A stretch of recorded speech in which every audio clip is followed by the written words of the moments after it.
Tripat Prestia. Saya di sini akan menceritakan pengalaman hidup saya dari saya kecil hingga saat ini. Bukan gini tugasnya. Ulang. Action.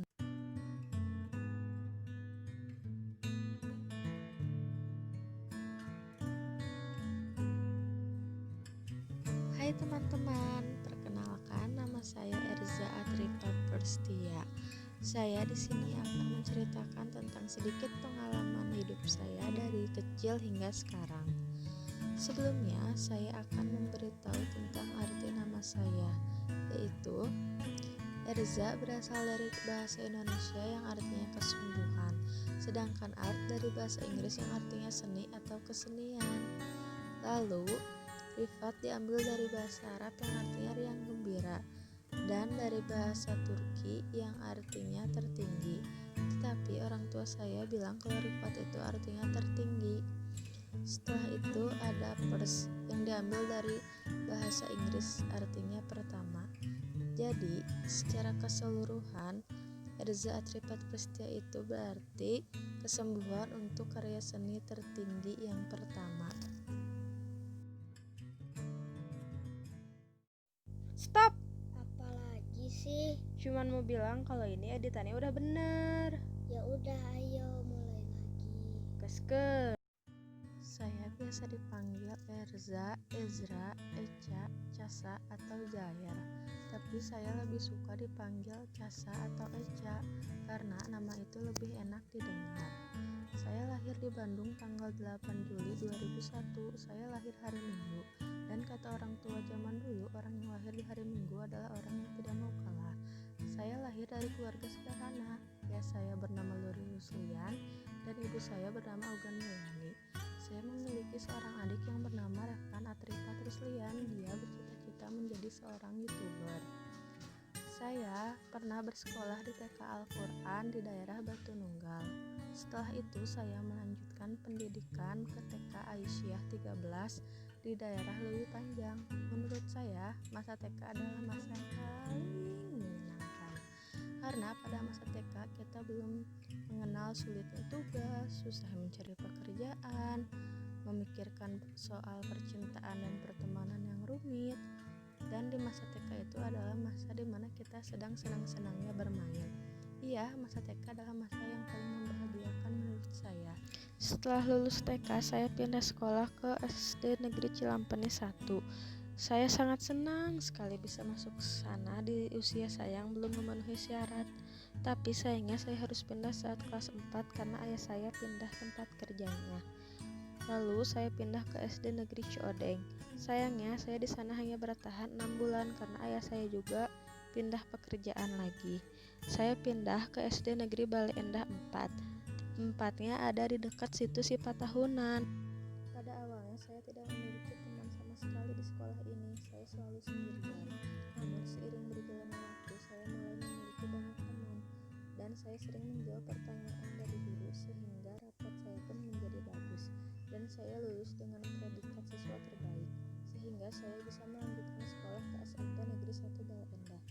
Iya benar, SMP favorit di daerahku, SMP dengan segudang prestasi, SMP yang sangat aku impikan dan aku banggakan. Akhirnya aku bisa masuk ke sana. Pada awalnya orang tua saya tidak menyetujuinya karena takut saya tidak bisa bersosialisasi di sana. Saya berusaha keras meyakinkan mereka bahwa saya bisa bersosialisasi di sana dan benar saja saya memiliki banyak teman di sana. Pada awalnya saya tidak memiliki masalah. Saya jadi pengurus OSIS, ikut ekstrakurikuler paduan suara. Namun pada kelas 9 saya mulai menemukan masalah. Karena saya terlalu banyak bermain, saya mengabaikan tugas saya. Saya tidak bisa mengejar pelajaran, nilai saya jadi menurun, dan saya lulus dengan nilai yang pas-pasan. Saya tidak bisa masuk ke SMA impian saya. Saya masuk ke SMA Negeri 18 Bandung. Awalnya saya tidak bisa bersosialisasi dengan baik di sini. Namun seiring berjalannya waktu, saya mulai memiliki banyak teman. Saya ikut ekstrakurikuler sketsa. Ekstrakurikuler sketsa adalah ekstrakurikuler yang sangat populer di sekolah ini. Banyak sekali kegiatannya mulai dari drama, dance, mixing lagu, dan banyak lagi. Pada awal kelas 10, saya mengikuti pagelaran yang diadakan oleh Sketsa di bawah naungan Badalohor. Pagelaran itu diadakan di teater tertutup Dagoti House. Pagelaran itu membawakan cerita tentang perjuangan Tengku Umar melawan Belanda. Untuk lebih jelasnya, saya tunjukkan cuplikannya.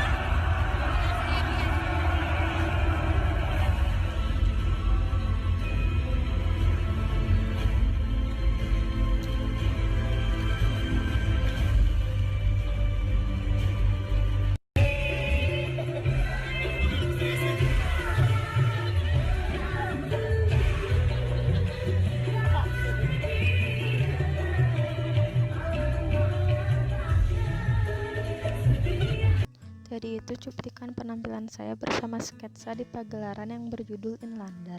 Selanjutnya kami mempersiapkan diri untuk Dream Fest.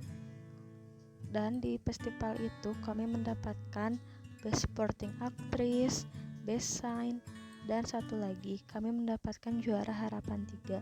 Kami sangat bersyukur mendapatkan itu. Dan ada satu lagi yang membuat saya bahagia, yaitu saya menjadi peringkat 6 di kelas. Akhirnya saya naik ke kelas 11. Di kelas 11 ini banyak sekali cerita, banyak sekali suka dan duka. Salah satunya di drama ini. Drama ini banyak sekali pro kontra, tapi karena drama ini pas kita menjadi kompak dan terasa persaudaraannya.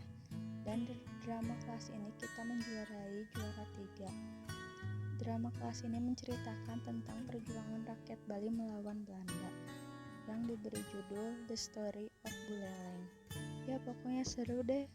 Dan juga di kelas 11 itu ada kegiatan menari, tapi sayangnya kegiatan narinya dipisahin antara perempuan dan lelaki. Jadi ya kurang lengkap gitu rasanya. Saya akan memperlihatkan cuplikannya.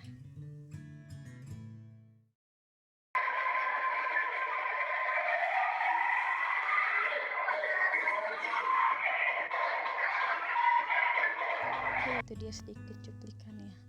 Tapi karena kegiatan saya yang terlalu sibuk di kelas 11 mengakibatkan nilai saya menurun dan saya harus mengejar mati-matian di kelas 12. Tapi perjuangan tidak pernah mengkhianati hasil. Akhirnya saya mendapatkan peringkat 3 di kelas. Setelah itu saya lulus. Tapi saya tidak bisa melanjutkan pendidikan ke Fakultas Kedokteran UI atau Fakultas Kedokteran UGM. Ya saya kecewa sih, meskipun saya mendapat banyak undangan di fakultas swasta, saya memutuskan untuk gap year dan saya bekerja. Setelah saya bekerja, saya menemui banyak orang dan saya menyadari bahwa orang sukses itu tidak selalu harus sekolah di negeri, sekolah di perguruan tinggi swasta atau tidak melanjutkan kuliah pun bisa menjadi sukses, tergantung perjuangan kita. Nah, akhirnya saya memutuskan untuk melanjutkan pendidikan di Akbar dan saya bertekad untuk menjadi lulusan terbaik dan lulus dengan predikat cum laude. Doakan saya teman-teman. Ada sedikit kata-kata motivasi yang membantu saya bangkit dari kegagalan, yaitu mimpi tanpa eksekusi hanya akan jadi halusinasi. Dan satu lagi, tidak ada orang sukses yang berleha-leha. Itu dia cerita dari saya. Terima kasih, sampai jumpa lagi.